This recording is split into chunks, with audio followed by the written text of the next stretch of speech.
Minsan nakakatuwa yung mga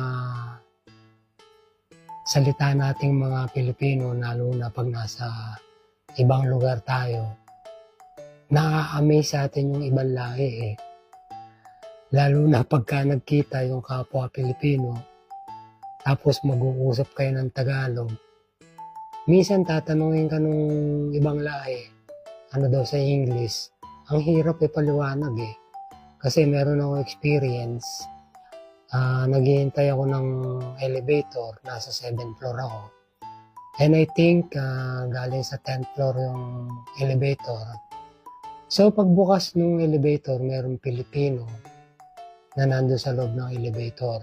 And then, tinanong ko siya kung bababa ba. And then, sumagot naman siya, bababa.